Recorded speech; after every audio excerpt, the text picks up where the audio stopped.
नमस्कार, मैं मोनिका रावत और आप देख रहे हैं दून प्राइम न्यूज। पेश है उत्तराखंड की कुछ खास खबरें। गुजरात के एक रिटायर्ड विंग कमांडर के 4 फ्लैटों पर हरिद्वार में कब्जा हो गया। आरोप कनखल के एक संत और एक अन्य व्यक्ति पर लगा है। पीड़ित ने कनखल थाने में मुकदमा दर्ज कराया है और पुलिस कार्रवाई की तैयारी कर रही है। रुड़की में गुर्जर महापंचायत की आशंका के चलते हरिद्वार जिले को 2 सुपर जोन और 7 जोन में बांटा गया है। पुलिस ने सुरक्षा के कड़े इंतजाम किए हैं और सभी बॉर्डर सील कर दिए गए हैं।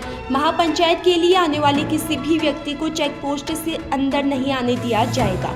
पुलिसकर्मी सुबह 6 बजे से ही ड्यूटी पर तैनात हो गए हैं। उत्तराखंड में मौसम ने मंगलवार को अचानक करवट बदली। दोपहर से बद्रीनाथ, केदारनाथ, यमुनोत्री और गंगोत्री धामों में बर्फबारी शुरू हो गई, जबकि निचले पर्वतीय क्षेत्रों में हल्की वर्षा से ठंड बढ़ गई। मैदानी क्षेत्रों में बादलों की आगमिचौली से तापमान में 4 डिग्री सेल्सियस तक की कमी दर्ज की गई। आज कहीं कहीं गर्जन और आकाशीय बिजली चमकने के साथ हल्की वर्षा होने की संभावना है। रोशनाबाद स्थित वंदना कटारिया हॉकी स्टेडियम में 38वें राष्ट्रीय खेल के तहत हॉकी मैच के दौरान कर्नाटक की एक खिलाड़ी घायल हो गई। मुंह पर गैर लगने से घायल खिलाड़ी को तुरंत एम्बुलेंस से एम्स ऋषिकेश ले जाया गया। वहां उपचार के बाद छुट्टी दे दी गई। बुधवार को होने वाले खेल में खिलाड़ी प्रतिभाग करेगी। समान नागरिक संहिता के तहत लिव इन रिलेशन का पंजीकरण कराने के लिए प्राप्त 3 आवेदनों में से एक को कानूनी मान्यता दे दी गई है। लिव इन रिलेशनशिप के लिए पहले जोड़े को पंजीकृत कर लिया गया है। यह युगल देहरादून जिले का बताया जा रहा है। हालांकि दून से प्राप्त 2 आवेदनों के अलावा एक आवेदन दूसरे जिले से भी प्राप्त हुआ था। ऋषिकेश रोड स्थित IDBI बैंक की डोईवाला शाखा के जनरेटर में आग लग गई।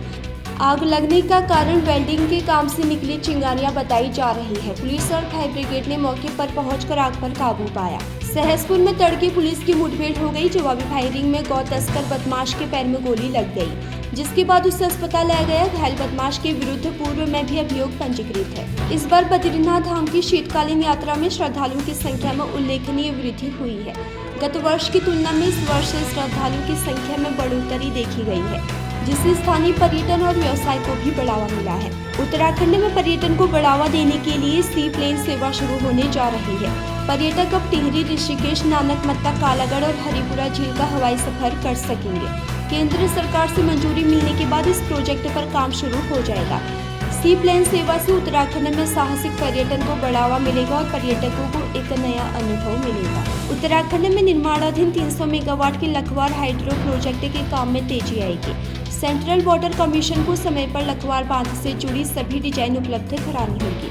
प्रोजेक्ट की प्रगति का ब्यौरा PM प्रगति पोर्टल पर नियमित रूप से दर्ज होगा और PMO में नियमित समीक्षा बैठक भी होगी।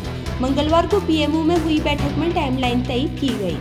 ऐसे ही ताजा खबरों के लिए हमारे चैनल को कीजिए लाइक, शेयर एंड सब्सक्राइब। धन्यवाद।